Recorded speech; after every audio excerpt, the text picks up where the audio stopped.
সকলকে স্বাগত তোমাদের প্রিয় ইউটিউব চ্যানেল স্টাডি গেটওয়েতে। হ্যাঁ, আজ একটু লেট হয়ে গেল। আজ না, আজ অনেক দিন লেট হয়ে গেল। 5 দিন পর তোমাদের ভিডিও আসছে। আজ আমি তোমাদের ক্লাস 11-এর সেমিস্টার 2 এর ফিজিক্যাল এডুকেশনের তৃতীয় অধ্যায়ের মোস্ট ইম্পর্টেন্ট 3টি কোশ্চেন দেখাবো, যেগুলো করলেই তোমরা কমন অবশ্যই পাবে একটি। তো সেই কোশ্চেনগুলো দেখো, ইতিমধ্যে একটি দেখতে পাচ্ছ। এবং চ্যানেলে যারা নতুন এসেছো বা নতুন দেখছো ভিডিওটা, তারা অবশ্যই চ্যানেলটিকে সাবস্ক্রাইব করে রাখো এবং বেল আইকনটি প্রেস করে রাখো।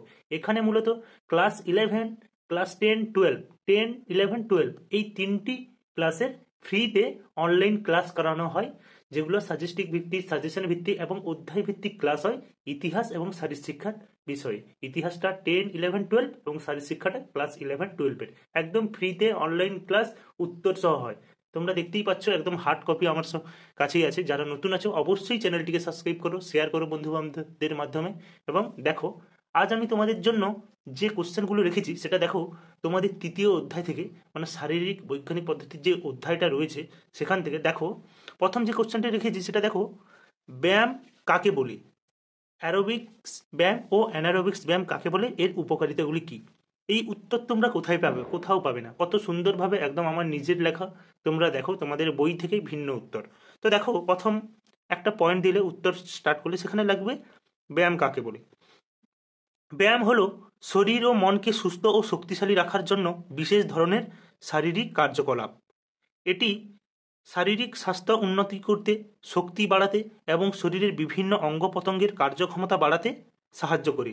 নিয়মিত ব্যায়াম করার ফলে রোগ প্রতিরোধ ক্ষমতা বাড়ে এবং মানসিক চাপ কমে যায়। ক্লিয়ার? ব্যায়াম কাকে বলে ক্লিয়ার হয়ে গেল। তারপর আছে অ্যারোবিক্স ব্যায়াম ও অ্যানারোবিক্স ব্যায়াম কাকে বলে। তো দেখো, এখানে পয়েন্ট করে দেওয়া রয়েছে, একদম পয়েন্ট করে লিখে দিচ্ছি। অ্যারোবিক্স ব্যায়াম কাকে বলে বই থেকে একদম সম্পূর্ণ আলাদা রকম, একদম ভিন্ন এবং সহজ সরলভাবে তোমাদের জন্য উত্তরগুলি আমি লিখেছি, যাতে তোমরা এই উত্তরগুলো লিখে বাকিদের থেকে এগিয়ে যাও, অন্যান্য স্টুডেন্টদের থেকে। তো দেখো, অ্যারোবিক্স ব্যায়াম এমন একটি শারীরিক কার্যকলাপ যা দীর্ঘ সময় ধরে চলে। তাহলে দীর্ঘ সময় ধরে কোন ব্যায়াম চলে? অ্যারোবিক্স ব্যায়াম। এবং কম থেকে মাঝারি তীব্রতায় করা হয় এবং এতে শরীরের মধ্যে অক্সিজেনের প্রয়োজন পড়ে, যেমন দৌড়ানোর সময় অক্সিজেনের প্রয়োজন পড়ে। এগুলো অ্যারোবিক্স ব্যায়ামের মধ্যে পড়ে। এই ব্যায়ামে হৃৎপিণ্ড ও ফুসফুসের কার্যক্ষমতা বৃদ্ধি পায়। উদাহরণস্বরূপ দৌড়ানো দেখেছো, সাঁতার কাটা, সাইকেল চালানো ইত্যাদি। আমরা যখন সাঁতার কাটি, হাঁপিয়ে যাই, দৌড়াই, তখনও হাঁপিয়ে যাই, মানে আমাদের শ্বাসকষ্ট, মানে বায়ু চলাচলের সঙ্গে অক্সিজেনের মাত্রাটা আমাদের আরও প্রয়োজন হয় যখন স্পিডে কোথাও এগোতে থাকি। তো এগুলো সব অ্যারোবিক্স ব্যায়ামের উদাহরণ। তো এরপর যেটা আছে দেখো, অ্যানারোবিক্স ব্যায়াম।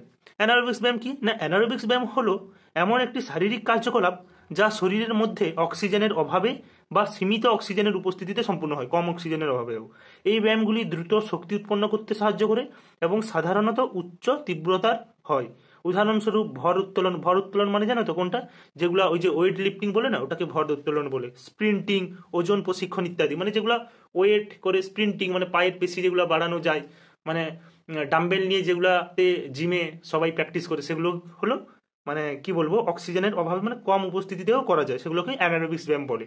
তো এখানে যেটা তারপর রয়েছে উপকারিতা, মানে এই অ্যারোবিক্স ব্যায়াম এবং অ্যানারোবিক্স ব্যায়ামের উপকারিতা, এগুলো দেখবে তোমার বইয়েও রয়েছে। এগুলো আমি সেই বই থেকেই নিয়েছি, কারণ বইতে সুন্দর রয়েছে। এই দেখো, অ্যারোবিক্স ব্যায়ামের উপকারিতা, এদিকে রেখেছি অ্যানারোবিক্স ব্যায়ামের উপকারিতা। তো অ্যারোবিক্স ব্যায়ামের উপকারিতা কি না? সমগ্র স্বাস্থ্যের উন্নত ঘটায়, ফুসফুসের কার্যকারিতা উন্নতি করে, অতিরিক্ত ফ্যাট ও চর্বির দহন ঘটায়। অ্যারোবিক্স ব্যায়াম মানে দৌড়লে তো চর্বি ফ্যাট, যারা একটু মোটা ছোটা তাদের চর্বি ফ্যাট এগুলো কমে যায়। মধুমেহ রোগ থেকে মুক্ত দেয়, হৃৎপিণ্ডের কার্যক্ষমতা বৃদ্ধি করে ও নতুন টিস্যু তৈরি করে। এদিকে রয়েছে অ্যানারোবিক্স ব্যায়ামের উপকারিতা। এদিকে দেখো যেটা রয়েছে সেটা দেখো, পেশির আয়তন বৃদ্ধি পায়। মানে আমরা যদি কোনো ভর, মানে 2 হাতে প্রতিদিন রোজ 5 কিলো করে ওজন উঠাই নামি, তাহলে তো আমাদের যে বাহুর পেশি এগুলোতে ফুলে ওঠে, সেই পেশির আয়তন বৃদ্ধি পায়। ক্যালোরি দহনে সাহায্য করে, ফুসফুসের কর্মদক্ষতা বৃদ্ধি করে ও পেশির কার্যক্ষমতা বৃদ্ধি করে। এটা চলে গেলে তোমাদের ব্যায়াম কাকে বলে, অ্যারোবিক্স ব্যায়াম ও অ্যানারোবিক্স ব্যায়াম কাকে বলে এবং তাদের উপকারিতাগুলি। তো এরপর আমি যে কোশ্চেনটি রেখেছি সেটা দেখো, সেটা হলো শরীর ও স্বাস্থ্যের উপর ব্যায়ামের প্রভাব আলোচনা করো। দেহভর সূচক কি ও দেহভর সূচকের সূত্র। এদিকে দেখো, প্রথম লিখলে ভূমিকা দিয়ে এটা লিখবে, ব্যায়াম হলো শারীরিক কার্যকলাপ যা ফিটনেস এবং সামগ্রিক স্বাস্থ্যকে উন্নতি বা বজায় রাখে। এটি ওজন হ্রাস, রক্ষণাবেক্ষণ সহ বিভিন্ন কারণে সঞ্চালিত হয়।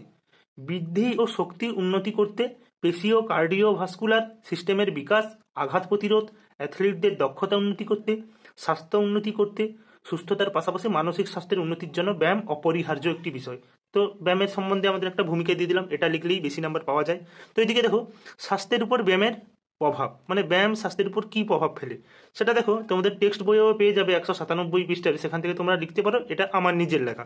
তো দেখো শারীরিক ব্যায়াম শারীরিক সুস্থতা বজায় রাখার জন্য গুরুত্বপূর্ণ এবং স্বাস্থ্যকর ওজন বজায় রাখতে, পাচনতন্ত্রকে নিয়ন্ত্রণ করতে, জয়েন্টের গতিশীলতা তৈরি ও বজায় রাখতে, অস্ত্রোপচারের ঝুঁকি কমাতে ব্যায়াম অবদান রাখে। এই দেখো এদিকে স্টার মতন করা আছে, এইভাবে কোনো সিম্বল দিয়ে তারপর প্রশ্নগুলির উত্তর দিও। তো তারপর দেখেছি যেটা অস্থি ও লিগামেন্টকে সবল করে তুলতে সহায়তা করে। তারপর আছে ব্যায়ামের বেশিরভাগ সুবিধা প্রতি সপ্তাহে পায় প্রায় 350 বিপাকীয় সমতুল্য MET মিনিটের সাথে অর্জিত হয়। তারপর আছে অ্যারোবিক ব্যায়ামের ফলে স্থূলতা হৃদরোগ, স্থূলতা মানে যারা মোটা, স্থূলতা হৃদরোগ উচ্চ রক্তচাপ বিভিন্ন ধরনের ক্যান্সারের সম্ভাবনা কমে, মানে যারা দৌড়ায় সাঁতার কাটে তাদের কথা বলছি, সেটাকে অ্যারোবিক ব্যায়াম বলে। তারপর আছে সুস্থ ও স্বাস্থ্যকর শরীর গঠনে সহায়তা করে। তারপর যেটা আছে দেহভর সূচক কি, দেহভর সূচক কি, এখানে তোমরা প্রশ্নেই দেখো দেহভর সূচক কি ও দেহভর সূচকের সূত্র। এখানে দেখো দেহভর সূচক কি সেটা আমি লিখেছি, সেটা তোমরা দেখো ওজন ও উচ্চতার বর্গের অনুপাতকে দেহভর সূচক বলে, ওজন ও উচ্চতার বর্গের অনুপাতকে দেহভর সূচক বলে, যেখানে ওজন কেজিতে এবং উচ্চতা মিটার এককে লিখতে হয়। বেলজিয়াম গণিত বিজ্ঞানী অ্যাডোলেফ কুয়েটেলেট 1800 খ্রিস্টাব্দের মাঝে দেহভর সূচকটি উদ্ভাবন করেন। দেহভর সূচক যে এই উদ্ভাবনটা তাহলে কি করে না বেলজিয়ান গণিত বিজ্ঞানী অ্যাডোলেফ কুয়েটেলেট, বুঝতে পেরেছো? তো তারপর যেটা হলো দেহভর সূচকের সূত্র। এখানে তোমরা পেছনে দেখো দেহভর সূচক সূত্রটি টেক্সট বইয়ে খুব রয়েছে, কারণ সূত্র তো আর আলাদা হবে না বা আমি কোনো আলাদাভাবে লিখতে পারবো না। তো টেক্সট বইয়ে দেখবে 199 পেজে দেহভর সূচকের সূত্রটি রয়েছে। এছাড়া তোমরা একটি কোশ্চেন এখানে স্টার মার্ক করে রেখেছি, খেলাধুলায় নিউটনের দ্বিতীয় ও তৃতীয় গতিসূত্রের প্রয়োগগুলি কি সেটাও তোমরা বই থেকে করে নেবে, কারণ ওই গতিসূত্র বা সূত্র এগুলো কখনো আলাদা হয় না। তো এরপর আমি তোমাদের যে কোশ্চেনটি দেখাবো সেটা দেখো, সেটা হলো মোস্ট ইম্পর্টেন্ট কোশ্চেন এই চ্যাপ্টার থেকে। সেটা হলো বলবিদ্যা কাকে বলে, নিউটনের প্রথম গতিসূত্র কাকে বলে, ক্রীড়াক্ষেত্রে নিউটনের প্রথম গতিসূত্র প্রয়োগগুলি লেখো। তোমরা বলবিদ্যা কাকে বলে লিখবে, উত্তর শুরু করবে। এখানে দেখো বিজ্ঞানের যে শাখায় বস্তুর গতি সম্পর্কে ও গতিশীল বা স্থির বস্তুর উপর বলের প্রভাব সম্পর্কে আলোচনা করা হয় সেই শাখাকে বলবিজ্ঞান বা বলবিদ্যা বলা হয়। তাহলে বলবিদ্যার জায়গায় কিন্তু বলবিজ্ঞান লেখা থাকলেও এই উত্তরটা লিখবে, বলা হয়। এটি পদার্থবিজ্ঞানের একটি শাখা। নিউটন হলো এই বলবিদ্যার জনক। তাহলে বলবিদ্যা বা বলবিজ্ঞানের জনককে না নিউটন। তো তারপর কি আছে নিউটনের প্রথম গতিসূত্র কাকে বলে। এখানে দেখো প্রথম গতিসূত্রটা আমি আমার মতো লিখেছি, তোমাদের বইয়ে একটু অন্যরকম রয়েছে কিন্তু এই কথাটাই। নিউটনের প্রথম সূত্রে বলা হয়েছে যে বাহ্যিক বল প্রয়োগ না করলে বস্তু হয় স্থির থাকবে অথবা সমবেগে চলতে থাকবে। তারপর কি আছে না ক্রীড়াক্ষেত্রে বা খেলাধুলায় নিউটনের প্রথম গতিসূত্রের প্রয়োগগুলি লেখো।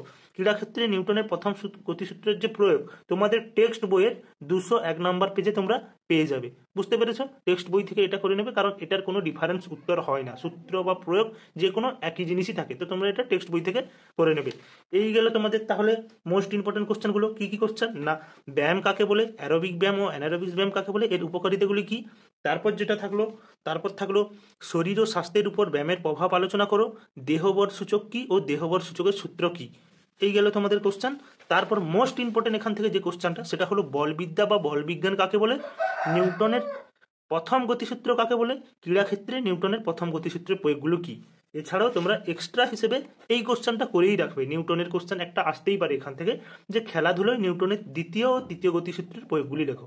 তো এই ছিল আজকের ভিডিও, এই ছিল আজকে তোমাদের কোশ্চেন।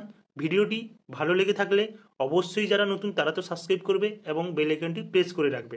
এবং এগুলো থেকে তোমাদের সত্যি কোশ্চেন তোমরা এখান থেকে পাবে, নিউটনটা খুবই ইম্পর্টেন্ট কোশ্চেন। তো ভিডিওটি ভালো লেগে থাকলে অবশ্যই আরেকবার বলবো সাবস্ক্রাইব করে রাখো, শেয়ার করে রাখো। এবার রেগুলার ভিডিও আসবে। এই মাসটা আমি একটু চাপে আছি, কারণ জানো তোমরা স্কুলে ইতিমধ্যেই তোমাদের ক্লাস 12 এবং 10-এর টেস্ট পরীক্ষা চলছে, তো আমাকে একটু স্কুলে যেতেই হয়। তো সকলে ভালো থেকো, সুস্থ থেকো, বাই।